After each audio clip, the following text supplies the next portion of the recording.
Oh, you got a friend that can join us for dinner tonight? Hai Sobat Rama, balik lagi nih sama gue. Siapa lagi kalau bukan Dul.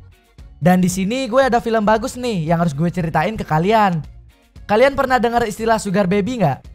Nah kalau pernah, pasti kalian akan lebih paham sama film yang satu ini. Film ini berjudul Sugar Babies. Jadi film ini menceritakan tentang seorang gadis lugu dan kutu buku yang baru aja masuk dunia perkuliahan. Di sana dia pun dapat 3 teman baru, di mana mereka sama-sama memiliki cita-cita yang sangat tinggi. Tapi karena mereka tidak memiliki dana yang cukup untuk mengejar mimpinya, akhirnya mereka rela mengobrol dirinya kepada om-om investor. Sampai akhirnya kalian harus pencet tombol subscribe-nya dulu.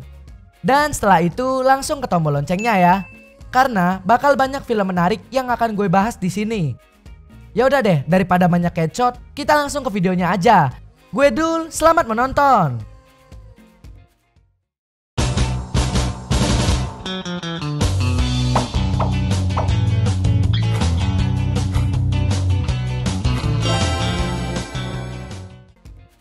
Di awal film, kalian akan melihat gadis gurih yang baru aja sampai di asrama kampus mereka.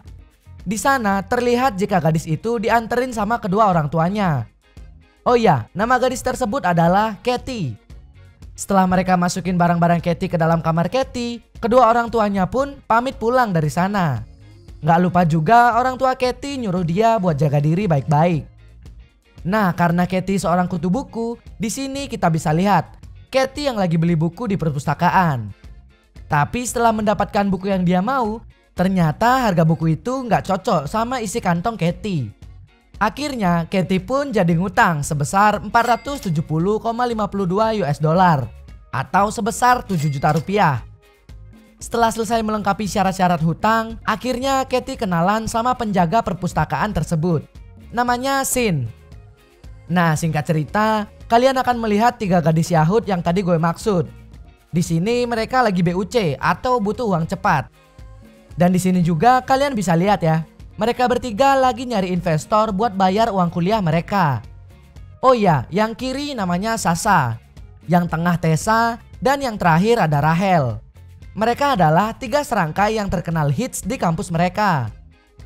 Kemudian keesokan harinya terbukti jika Katie adalah seorang kutu buku.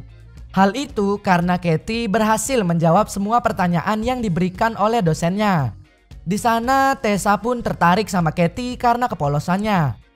Nah setelah itu Tessa memulai modusnya dengan cara mengajak Katie berkenalan. Katie yang polos pun mau-mau aja kenalan sama Tessa. Ya namanya juga anak baru ya, pasti mau-mau aja. Nah di satu sisi kalian akan melihat Rahel yang lagi siap-siap melayani om-om kesayangannya. Bahkan di sana Rahel udah nganggep om-om tersebut seperti ayahnya sendiri. Hal itu karena Rahel nggak cuma butuh duit, tapi dia juga butuh pengalaman kerja yang dimiliki oleh om-om tersebut. Berbeda dengan Tessa yang melayani om-om kesayangannya hanya untuk kekayaan semata. Oh iya, nama om-om ini Leo. Di sana Leo mengingatkan Tessa untuk tidak terlalu boros. Hal itu karena menurut Leo hidup Tessa terlalu berfoya-foya. Tapi kebijakan si Om Leo jadi luntur karena godaan maut yang dikeluarkan oleh Tessa. Gak lama setelah itu mereka pun baku tempur asik. Singkat cerita, Katie main ke apartemennya Tessa.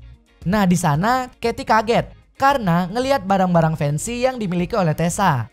Ya namanya juga cewek polos.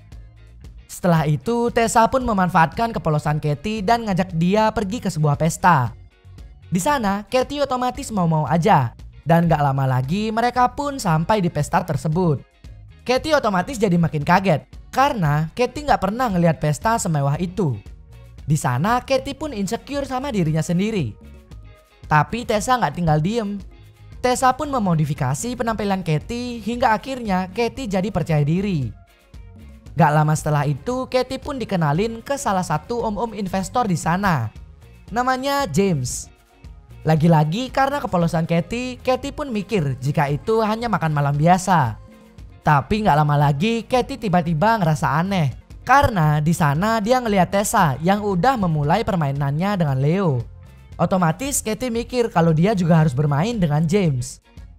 Awalnya Katie takut dan gak mau baku tempur asik sama James. Tapi karena James adalah perayu yang handal, akhirnya James mengeluarkan kata-kata halusnya dan berhasil membungkus Katie si anak polos. Dan mereka pun baku tempur seru. Keesokan harinya, pas Katie mau nyicil hutang bukunya, Katie kaget. Hal itu karena hutang-hutang Katie ternyata udah dibayar lunas sama seseorang. Katie otomatis kepo dan nanya siapa yang bayarin hutangnya. Setelah itu, Sin bilang jika pria tersebut bernama James. Katie pun kesel dan langsung nyamperin Tessa. Di sana Katie malah marah karena menurut dia Tessa udah membongkar privasi Katie. Akhirnya Tessa pun ngejelasin bisnis ternak gadis yang lagi dijalanin sama Katie dan James. Tessa juga bilang jika Katie nggak sendiri karena Tessa dan teman-temannya pun melakukan hal yang sama. Katie dengan kepolosannya otomatis mikir jika itu adalah dosa besar. Buset si anak polos. Nah setelah itu di satu sisi kalian akan melihat Rahel yang lagi siap-siap melayani om-om kesayangannya. Tapi di sana om-omnya lagi nggak sabrut. Jadi dia cuma minta tolong buat menganalisis proyek barunya. Rahel otomatis seneng karena Rahel berhasil mendapatkan tujuan utamanya. Nah keesokan harinya terlihat Katie yang lagi ngobrol sama dosennya. Di sini dosen Katie menawarkan program magang kepada Katie. Hal itu karena dosen Katie ngerasa kalau dia adalah salah satu murid yang cocok untuk ditawarin program tersebut. Di sana juga dosennya menjelaskan jika program tersebut akan berlangsung di Italia. Katie si kutu buku otomatis senang dengan penawaran tersebut. Tapi setelah itu dosennya menjelaskan jika Katie membutuhkan uang sebesar 80 juta untuk biaya hidupnya di Italia. Katie otomatis jadi syok dan bingung. Akhirnya Katie pun mikir-mikir buat ikut program tersebut. Nah setelah itu Katie pun nyoba buat minta tolong ke orang tuanya. Tapi setelah menelpon orang tuanya ternyata kondisi orang tuanya sedang kredit dan tidak bisa memberikan uang sebanyak itu. Kemudian Katie jadi makin sedih. Tapi gak lama setelah itu Katie jadi kepikiran sama James. Akhirnya Katie pun ngajak James ketemuan buat ngomongin hal tersebut. Singkat cerita Katie dan James pun akhirnya bertemu. Katie yang polos pun langsung to the point. Dia langsung bilang ke James jika dia butuh uang sebesar 80 juta. Katie juga menjelaskan tujuannya tersebut kepada James. James yang mendengar itu sama sekali gak kaget karena nilai uang tersebut sangat receh bagi James. Nah setelah itu James pun menjelaskan persyaratan untuk mendapatkan uang tersebut. James cuma mau Katie melakukan apa yang dia inginkan. Setelah itu James akan memberikan uang tersebut. Tanpa pikir panjang, Katie pun menandatangani kontraknya bersama James. Tanpa basa-basi juga, James yang udah sabrut pun langsung ngajak Katie baku tempur asik. Dan terjadilah. Semenjak malam itu, hidup Katie jadi berubah. Yang awalnya Katie nggak punya apa-apa, sampai akhirnya Katie punya barang-barang fancy. Dan semenjak itu juga Katie jadi bergaul sama Tessa dan teman-temannya. Sampai sini udah jelas ya, semua barang-barang Katie adalah pemberian dari James. Kemudian setelah itu Katie bertemu sama James. Di sana Katie bilang jika dia sebenarnya suka sama James bukan karena uang doang, tapi karena emang udah ada benih-benih cinta yang tertanam. James yang mendengar itu otomatis syok dan tersentuh. Keesokan harinya terlihat Tessa dan Leo yang lagi berantem. Hal itu karena Leo emosi dengan Tessa. Leo nggak suka kalau Tessa menggunakan kartu kreditnya hanya untuk foya-foya. Terutama karena Tessa menghabiskan 15 juta untuk satu kali makan. Setelah itu Tessa pun menjelaskan hal tersebut. Tessa bilang kalau dia menggunakan uang tersebut untuk cari muka di depan orang-orang penting. Karena dasarnya Tessa emang pengen jadi model. Maka dari itu Tessa selalu mentraktir orang-orang yang menurut dia penting. Tapi di sana Leo nggak peduli dan masih emosi sama perbuatan Tessa. Akhirnya Tessa pun mengecam Leo dan bilang kalau dia mau kabur keluar kota buat ninggalin Leo. Om-om sabrut ini otomatis panik. Akhirnya Leo pun mengeluarkan jurus jitu kepada Tessa. Dia menawarkan sebuah mobil kepada Tessa agar Tessa nggak jadi ninggalin dia. Setelah mendengar itu, iman Tessa otomatis guncang dan akhirnya mereka baikan. Dan scene dilanjutkan dengan adegan baku tempur asik. Wuhui. Singkat cerita 2 minggu kemudian ada kabar buruk Di sini Katie cerita kalau dia baru aja ditinggalin sama James. Tessa pun otomatis bilang jika James adalah seorang pria yang sangat suka dimanja, apalagi dikejar-kejar. Akhirnya Tessa nyuruh Katie buat nyamperin James dan mengeluarkan semua jurus jitu untuk membuat James kembali luluh kepada Katie. Setelah mendengar itu, Katie pun ngajak James ketemuan. Nah, malam pun tiba. Di sini terlihat Katie yang lagi nungguin James. Setelah lama menunggu, ternyata yang datang bukan James. Pria tersebut adalah salah satu teman James. Di sana dia menjelaskan jika James udah benar-benar gak mau lagi sama Katie. Makanya James nyuruh temennya buat gantian deketin si Katie. Buset, piala bergilir ya guys ya. Mendengar itu, Katie yang menaruh perasaan kepada James otomatis sedih karena perlakuan James kepadanya. Katie pun pergi dari sana sambil menangis. Nah, keesokan harinya, Katie pun mutusin buat pulang ke rumah orang tuanya untuk meredakan kesedihannya. Di sana, Katie memberikan sebuah hadiah dari hasil keringat panasnya bersama James kepada orang tuanya. Hadiah tersebut adalah sebuah kursi fancy yang harganya cukup mahal. Mendengar itu, ayah Katie otomatis seneng karena ayah Katie ngerasa kalau dia udah mulai jompo dan butuh tempat buat healing. Tapi nggak lama kemudian, ayah Katie kaget karena melihat harga dari kursi tersebut. Kursi itu bernilai $1.500 atau sekitar 20 juta rupiah. Ayahnya pun marah karena Katie mengeluarkan uang sebanyak itu pas mereka lagi miskin. Katie yang dianggap foya-foya pun kesel dan jadi berantem sama orang tuanya.